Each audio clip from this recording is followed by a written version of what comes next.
Friends, 10+1 atomic structure chapter number 2 में आज हम पढ़ेंगे स्टडी ऑफ एटॉमिक स्पेक्ट्रा।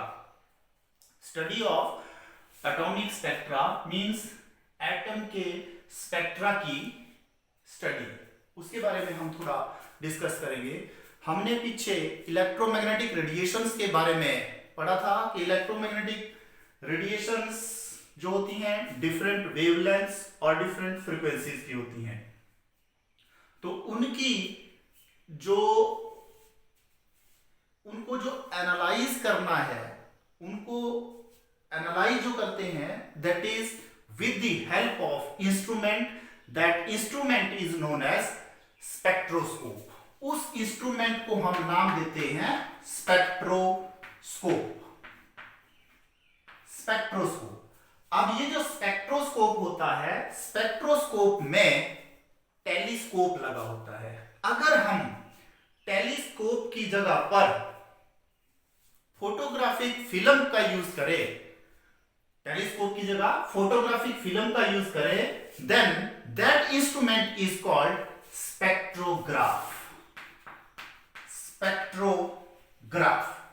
उसको हम स्पेक्ट्रोग्राफ बोलेंगे। जब हम टेलीस्कोप की जगह, टेलीस्कोप से भी ऑब्जर्व करना, अब ना वो हमारे पास फोटोग्राफिक फिल्म होगी।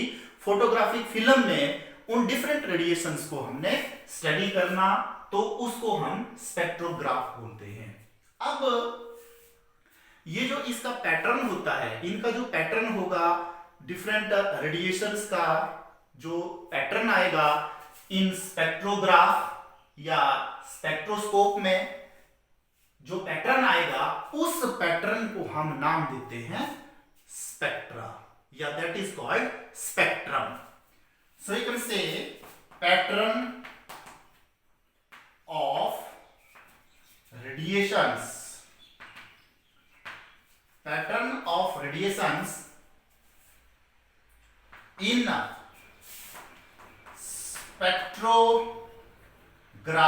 spectrograph is called spectrum। इसको हम बोलते हैं स्पेक्ट्रम। इसका जो पैटर्न आएगा डिफरेंट रेडिएशंस का, उसको हम स्पेक्ट्रम बोलेंगे। अब ये जो डिफरेंट स्पेक्ट्रम आता है, या ये जो स्पेक्ट्रा बनता है, ये ब्रॉडली इसको हम दो टाइप में डिवाइड करते हैं। ये जो स्पेक्ट्रा होता है, इसको हम दो टाइप में डिवाइड करते हैं। You can say spectra is of two types.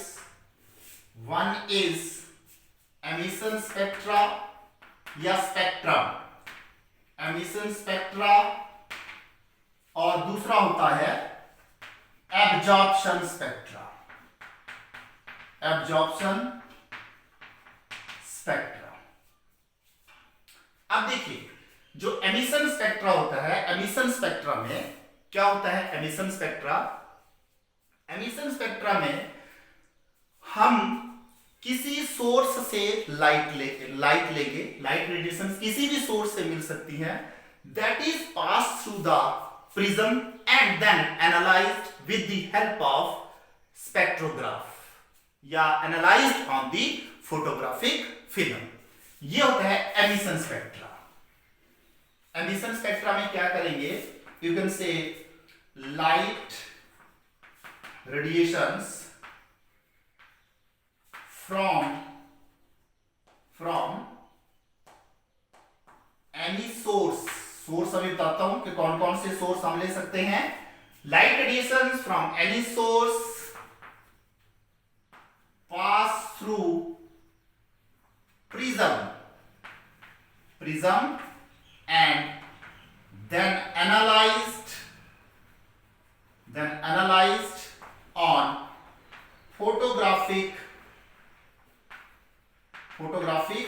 film, that is called emission spectra।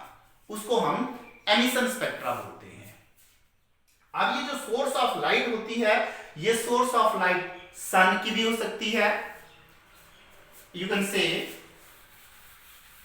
Emission spectra में जो सोर्स होगा लाइट का या रेडिएशंस का जो सोर्स होगा, वो सोर्स कौन कौन सा हो सकता है?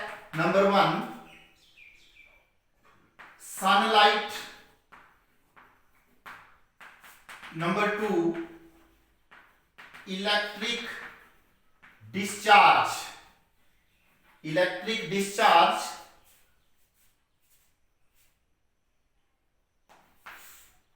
you can say electric discharge passed through gas at low pressure. Low pressure के ऊपर गैस में से इलेक्ट्रिक डिस्चार्ज पास करो, वहां से भी सोर्स बन सकता है। या तीसरा सोर्स इसका होता है, जैसे ये एग्जांपल है सोर्स के। तीसरा सोर्स इसका हो सकता है कि हम किसी सब्सटेंस को हाई टेम्परेचर पर हीट करें। तीसरा है by heating substance at high temperature, वहां से भी हमें रेडिएशंस मिलती हैं। उन रेडिएशंस को पास करना है प्रिज्म में से पास करना है और उसको एनालाइज करना है, उसको हम बोलते हैं emission spectra. That is called emission spectra. अब ये जो एमिशन स्पेक्ट्रा होता है, ये भी दो तरह का होता है। एमिशन स्पेक्ट्रा को भी दो टाइप में डिवाइड करते हैं। एमिशन स्पेक्ट्रा ये दो आता है, one is called continuous spectra और दूसरा आता है लाइन एमिशन स्पेक्ट्रा।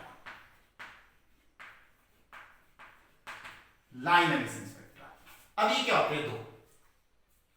देखिए कॉन्टिन्यूअस स्पेक्ट्रा का हम एक एग्जांपल लेंगे कि कॉन्टिन्यूअस स्पेक्ट्रा कैसे प्राप्त होता है। कॉन्टिन्यूअस स्पेक्ट्रा होता है जब जो रेडिएशंस को हम एनालाइज करेंगे वो रेडिएशंस कंटिन्यू होंगी, उनमें कोई गैप नहीं होगा। दे overlap each other, these radiations overlap each other, वहां से हमें कंटिन्यूअस स्पेक्ट्रा मिलेगा। Let us study it with the help of an example.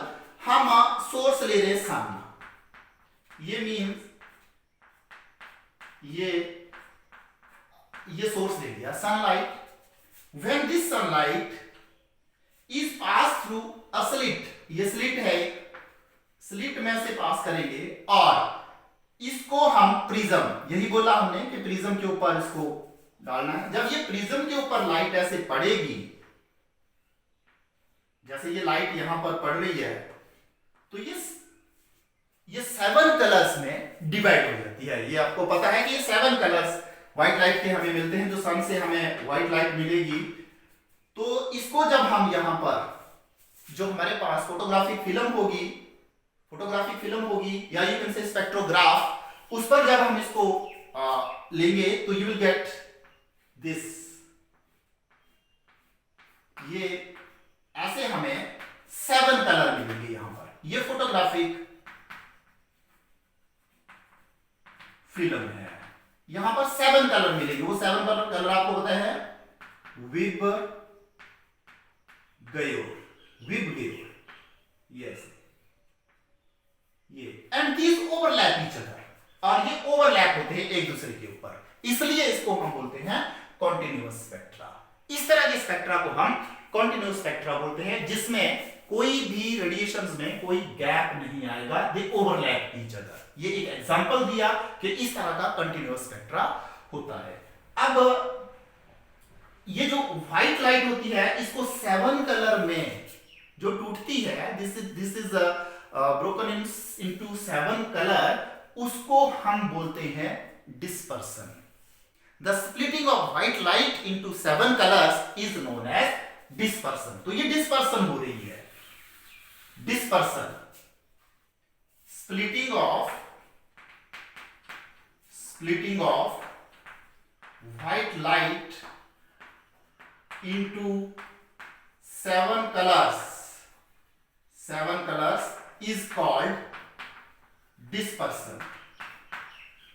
इसको हम डिस्पर्सन बोलते हैं, डिस्पर्सन। व्हाइट लाइट को 7 कलर में डिवाइड करना, दैट इज कॉल्ड डिस्पर्सन। तो ये डिस्पर्सन हो जाती है लाइट की, और हमें ये स्पेक्ट्रा कैसा मिलता है, that is called continuous spectra. Continuous spectra यहां हमें प्राप्त होता है। दूसरा आता है, इसमें जो एमिशन स्पेक्ट्रा का दूसरा है वो है लाइंस एमिशन स्पेक्ट्रा। अब ये देखिए क्या होता है, इसमें हम क्या करते हैं कि जो लाइट हमें, ये जो सनलाइट है या कोई और लाइट है, then when this light is you can say sunlight, या हम कोई और ले लेते हैं किसी सब्सटेंस, कोई सब्सटेंस लेते हैं, that substance is volatile, that should be volatile in nature.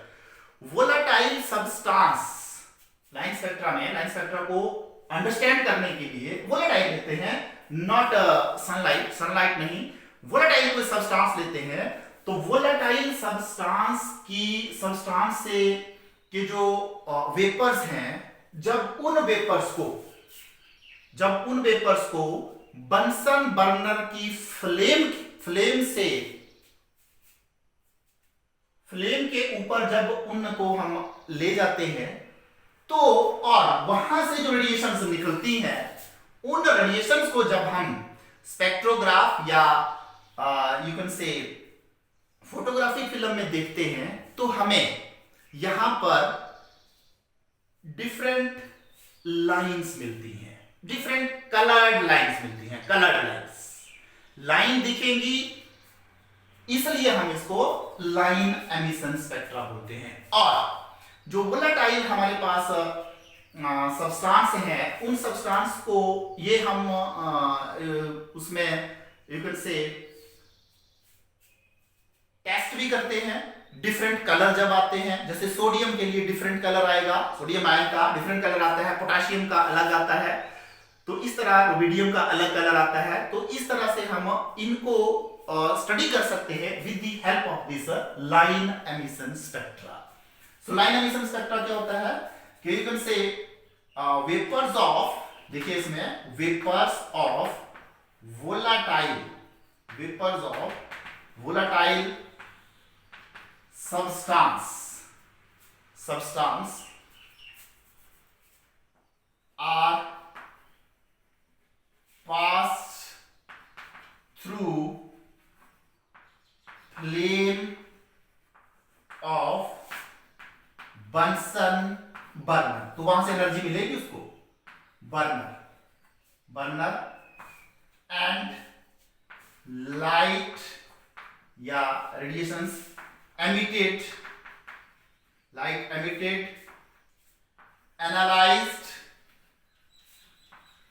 analyzed on photographic film,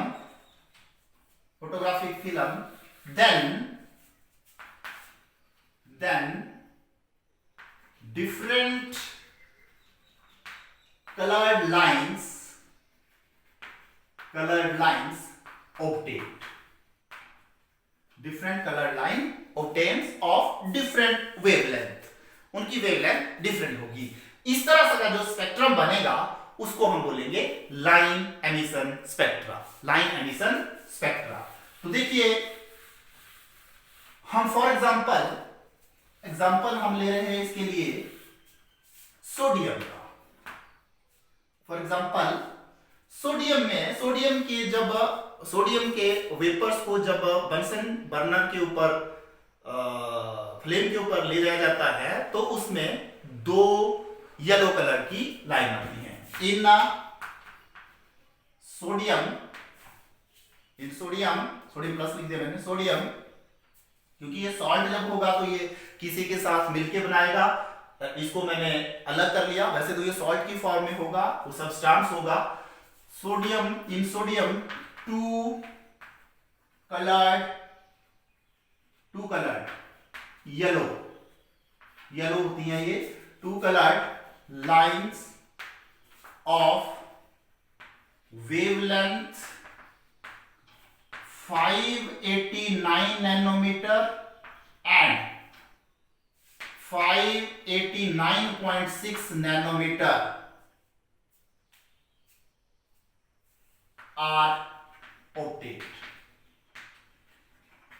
sodium का अगर इन वेवलेंथ के ऊपर येलो कलर की कोई दो लाइंस आए, डार्क रूम में ये एक्सपेरिमेंट होते हैं, दो कलर्ड अगर लाइंस आती हैं तो हम बोल सकते हैं कि ये सोडियम है, इसमें सोडियम है।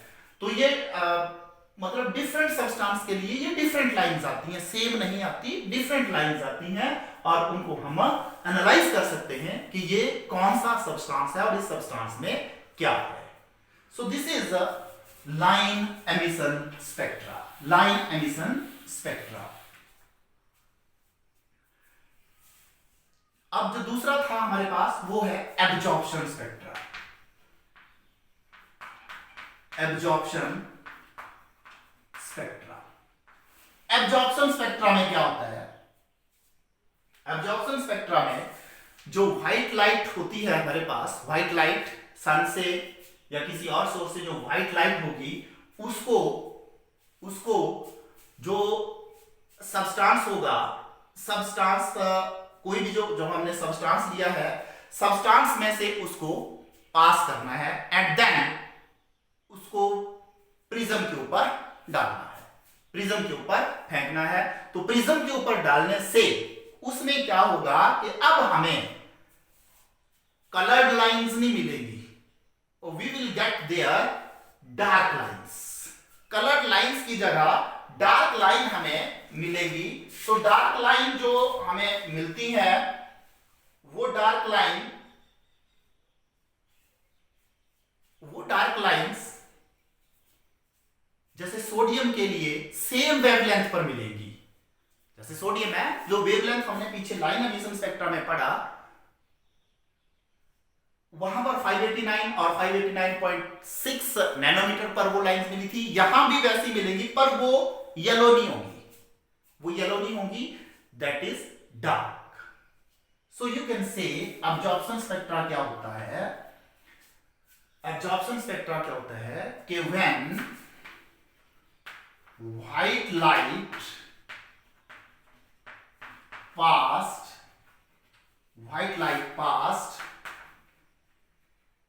through the vapor of the substance and analyzed on photographic film and analyzed on photographic film, then dark lines are obtained। अब ये डार्क लाइंस क्यों मिलती हैं? क्योंकि व्हाइट लाइट से बाकी जो यू कैन से कलर होगा, उस कलर को ये जो सब्सटेंस के वेपर्स होंगे ये उसको एब्जॉर्ब कर लेंगे, कलर एब्जॉर्ब कर लेंगे।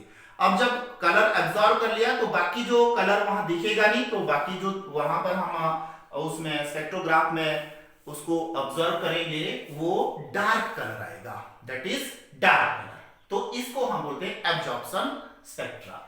डार्क कलर की लाइन आएंगी, मैंने एग्जांपल दे दिया सोडियम का। सोडियम में 589 नैनोमीटर या 589.6 नैनोमीटर पर अब येलो लाइंस नहीं मिलेंगी, लाइंस कैसी मिलेंगी? डार्क लाइंस ही मिलेंगी। तो इस तरह के स्पेक्ट्रा को हम बोलते हैं एब्जॉर्प्शन स्पेक्ट्रा, एब्जॉर्प्शन स्पेक्ट्रा। अब now let us study the important one, study of you can say hydrogen spectra, you can say line spectrum of hydrogen, line spectrum of hydrogen,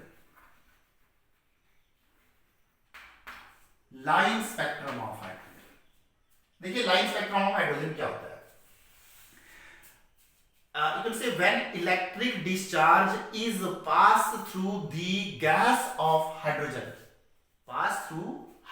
gas at low pressure in discharge tube, then different bands of lines are obtained in this hydrogen.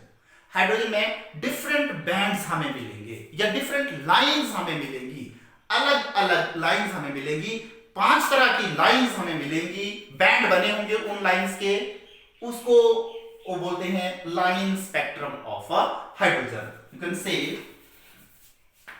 When electric discharge is given to the hydrogen gas at low pressure in discharge tube, you can say in discharge tube, then different colored bands या lines, different colored bands are obtained, which is called line spectrum of a hydrogen. तो इसमें जो different आते हैं वो कौन कौन से होते हैं? Let us study this. वो कौन कौन से होते हैं और किस रीजन में वो आते हैं? देखिए, लाइन स्पेक्ट्रम ऑफ हाइड्रोजन, ये लाइन स्पेक्ट्रम ऑफ हाइड्रोजन को हम देखेंगे कि पहले डिफरेंट बैंड्स, ऐसे इस तरह के बैंड्स, नाम दिया बैंड्स, इस तरह के बैंड्स हमें मिलेंगे, अलग अलग वेवलेंथ के ऊपर मिलेंगे. एक, ये दूसरा, इस तरह के, ये तीसरा,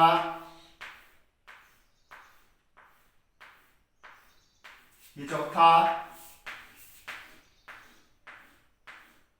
और ये पांचवा. इस साइड को वेवलेंथ बढ़ रही है, इस साइड को वेवलेंथ इंक्रीज हो रही है, wavelength increase to that side. जो ये बैंड्स होते हैं या एकदम से सीरीज होंगी, ये डिफरेंट टाइप की सीरीज. तो पहली जो सीरीज होती है उसको हम बोलते हैं लाइमैन सीरीज. लाइमैन सीरीज, ये वाली सीरीज है, इसको लाइमैन सीरीज बोलते हैं. दूसरी को नाम देते हैं बाल्मर सीरीज. तीसरी को नाम देते हैं पाश्चन, PASCHEN, पाश्चन सीरीज. चौथी को नाम देते हैं Brackett series, BRACKETT, Brackett series. और पांचवी को नाम देते हैं फंड सीरीज या फंड सीरीज बोलते हैं इसको, फंड सीरीज. ठीक है. अब ये तो डिफरेंट टाइप की सीरीज आ गई, हाइड्रोजन के स्पेक्ट्रम में आती है डिफरेंट टाइप की सीरीज. कौन कौन सी होती हैं? Lyman series, LYMAN, Lyman series. Balmer series, BALMER, Balmer series. Paschen series, PASCHEN, Paschen series. Then Brackett series, then Pfund series. अब एक चीज ध्यान देनी कि ये जो लाइमैन सीरीज होती है ये किस रीजन में पड़ती है? लाइमैन सीरीज जो होगी, ये सीरीज है और यहां पर रीजन, ये रीजन है, ये किस रीजन में पड़ती है? इस साइड को रीजन है, इस साइड को ये सीरीज है. ये रीजन किस रीजन में पड़ती है और रीजन अभी बता रहा हूं. ये जो ये पहला होता है लाइमैन सीरीज, ये अल्ट्रावायलेट रीजन में आती है. Ultraviolet, remember this, ultraviolet region. और ये जो हमारे पास ये बाल्मर सीरीज होती है, it falls into the visible region. It is very important. Visible region. Which series of hydrogen spectrum falls in visible region? So remember Balmer series. Balmer series visible region में पड़ती है. बाकी ये जो 3 series हैं ये इंफ्रारेड रीजन में आती हैं. इंफ्रारेड रीजन, ये तीनों इंफ्रारेड रीजन में, ये तीनों सीरीज आएंगी. पास्चन भी, ब्रैकेट भी, फंड भी, ये तीनों सीरीज किस रीजन में आती है? इंफ्रारेड रीजन में। Visible region, ultraviolet region and infrared region, इन रीजन में ये तीन सीरीज आएंगी। So these are the series of line spectrum of hydrogen. Hydrogen का जो स्पेक्ट्रम होता है उसमें इस तरह की सीरीज हमें मिलती है। ये क्यों मिलती है, ये इतनी सीरीज क्यों आती हैं, वो भी हम डिस्कस करेंगे लेटर ऑन। पहले हमें इतना ही पढ़ना है कि ये डिफरेंट टाइप की सीरीज होती हैं। अब रेबर्ग ने थ्योरेटिकली ही एक रिलेशन दिया, रेबर्ग एक फॉर्मूला दिया, that is called Rydberg formula.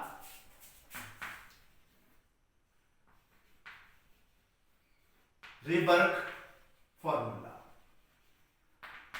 इसने एक फॉर्मूला दिया लाइन स्पेक्ट्रा ऑफ हाइड्रोजन के लिए। एक फॉर्मूला दिया, क्या फॉर्मूला? एक फॉर्मूला दिया 1 upon lambda, lambda is the wavelength, मैंने बोला डिफरेंट वेवलेंथ होती है, that is equal to nu bar, ये you can say nu bar भी इसको बोलते हैं, that is equal to RH 1 upon n1 square minus 1 upon n2 square, that is the formula. ये एक फॉर्मूला रेबर्ग ने दिया। ये वेवलेंथ है nu bar RH। What is RH? RH is called the RH, H means for hydrogen, R means Rayberg constant, Rayberg constant। और इस Rayberg constant की जो वैल्यू होती है that is equal to 1.09667, 1.09667 या 677 into 10 to the power 5 centimeter inverse या 10 to the power 7 centimeter meter inverse बनेगा। So this is the value for 1.09677 into 10 to the power 5 centimeter inverse। ये रेबर्ग constant की value होती है। Metre में अगर convert करना उसको 10 to the power 7 हो जाएगा, मीटर इनवर्स बन जाएगा।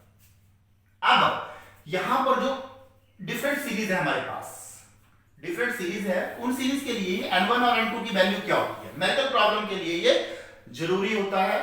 तो you can say for Lyman series, for Lyman series n1 is equal to 1, is it right?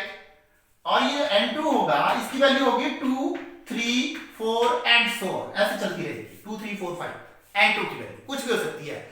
कहां से वो आ रहा है वो आगे हम डिस्कस करेंगे, वो ये वैल्यू होती है। दूसरा बाल्मर सीरीज, बाल्मर सीरीज, इसके लिए n1 2 होता है, n2 3 4 5 एंड सो n1 2 होगा इसके लिए।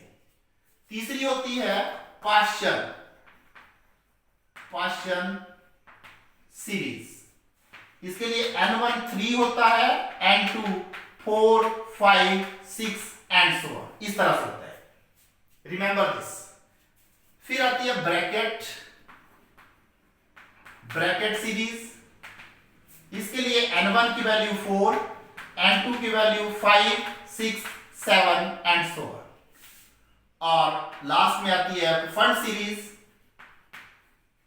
फंड सीरीज के लिए n1 की वैल्यू 5 होती है, n2 की वैल्यू 6 7 8 एंड सो ऑन। ऊपर से ही, नीचे से नहीं चढ़ना, ऊपर से ही आता है, ये आगे आएगा ये कि ये किस तरह से आती है। अब ये हमने एक रेबर्ग ने एक फार्मूला दिया कि वेवलेंथ या वेव नंबर को कैसे हम निकालते हैं इस फार्मूला की सहायता से। न्यूमेरिकल प्रॉब्लम्स भी कंपटीशन लेवल पर भी इस तरह से इसके ऊपर प्रॉब्लम्स आती हैं। So this is the line spectrum of hydrogen. ये हाइड्रोजन का लाइन स्पेक्ट्रम हो गया। अब थोड़ी सी बात और कर लेते हैं कि हमने एक रदरफोर्ड मॉडल पढ़ा था, तो रदरफोर्ड मॉडल भी सक्सेसफुल नहीं हो पाया, वो भी उसके भी फेलियर हुआ। वो उसका फेलियर क्यों हुआ, वो फेल क्यों हुआ? वो जब हमने इलेक्ट्रोमैग्नेटिक रेडिएशंस पढ़ ली और ये हमने पढ़ा कि इलेक्ट्रोमैग्नेटिक रेडिएशंस जो होती हैं वो एनर्जी लूज करती हैं। तो एनर्जी लूज जब वो करती हैं तो उसके संदर्भ में जब वो चीज यहां पर आ गई तो ये हमारे पास जो रदरफोर्ड मॉडल था वो फेल हो गया। सो फेलियर ऑफ या drawback of Rutherford model you can say या limitation of Rutherford model of an atom. Drawback और limitation of Rutherford atomic model। देखिए मैंने बोला कि जब हमने इलेक्ट्रोमैग्नेटिक रेडिएशंस की बात कर ली और इलेक्ट्रोमैग्नेटिक रेडिएशंस में हमने डिफरेंट वेवलेंथ फ्रीक्वेंसीज की बात उसमें की और इलेक्ट्रोमैग्नेटिक रेडिएशंस जो होती हैं वो मतलब जब वो चलती है तो एनर्जी भी लूज होती है। तो उसके ही संदर्भ में ये भी एक्सपेरिमेंट थोड़ा फेल हो गया। कैसे फेल हुआ कि बोलता कि जब इसने बोला कि the electrons revolve around the nucleus with very high speed, orbit बोला था उनको कि ऑर्बिट में वेरी हाई स्पीड से ये रिवॉल्व करते हैं। तो देखिए लेट अस टेक हमारे पास ये न्यूक्लियस है और इलेक्ट्रॉन जब ऐसे रिवॉल्व कर रहा है, let us take electron revolve कर रहा है न्यूक्लियस के अराउंड, तो जब ये चलेगा तो let us take this is electron, ये न्यूक्लियस है हमारे पास, ये न्यूक्लियस है। जब इलेक्ट्रॉन चलेगा तो इलेक्ट्रॉन ऐसे घूम रहा है, वेरी हाई स्पीड बोल रहा, इलेक्ट्रॉन ऐसे घूम रहा है। देखिए इलेक्ट्रॉन घूमते घूमते जब एक चक्कर इलेक्ट्रॉन लगाएगा, एक चक्कर लगाने के बाद ये अपनी एनर्जी लूज करेगा। जब एक चक्कर लगा लिया तो इट लूजेस इट्स एनर्जी। जब इसने एनर्जी लूज कर दी तो ये थोड़ा सा न्यूक्लियस के नजदीक की तरफ चलेगा, नजदीक आएगा, फिर दूसरा चक्कर लगाएगा और नजदीक आ जाएगा, फिर तीसरा चक्कर लगाएगा, ऐसे नजदीक आता जाएगा, एनर्जी लूज करता जाएगा, आता जाएगा, नजदीक आता जाएगा एंड अल्टीमेटली वन टाइम, एक टाइम ऐसा आ जाएगा, it will fall into the nucleus और ये न्यूक्लियस के बीच में पहुंच जाएगा और कोलैप्स हो जाएगा और कोई आइडेंटिटी एटम की नहीं रहेगी एंड उसका कोई ऐसा स्ट्रक्चर नहीं रहेगा, ना एटम की कोई आइडेंटिटी रहेगी। जब ये पूरे का पूरा कोलैप्स हो जाएगा, electron will ultimately fall into the nucleus में हमने बोला है कि सिर्फ प्रोटॉन और न्यूट्रॉन होते हैं, इलेक्ट्रॉन न्यूक्लियस के अंदर नहीं होते और ये खत्म हो जाएगा। ये इसकी सबसे बड़ी ड्रॉबैक रही। सो यू कैन से फर्स्ट ड्रॉबैक हम इसकी बोल सकते हैं कि it could not explain the stability of an atom. It could not explain the stability of an atom. ये स्टेबल नहीं रहेगा, स्टेबिलिटी के बारे में ये नहीं बता पाया, स्टेबिलिटी के बारे में ये कुछ भी नहीं बता पाया। ठीक है, दूसरा एटॉमिक स्ट्रक्चर के बारे में भी इसने कुछ नहीं बताया। Atomic structure, it could not explain the structure of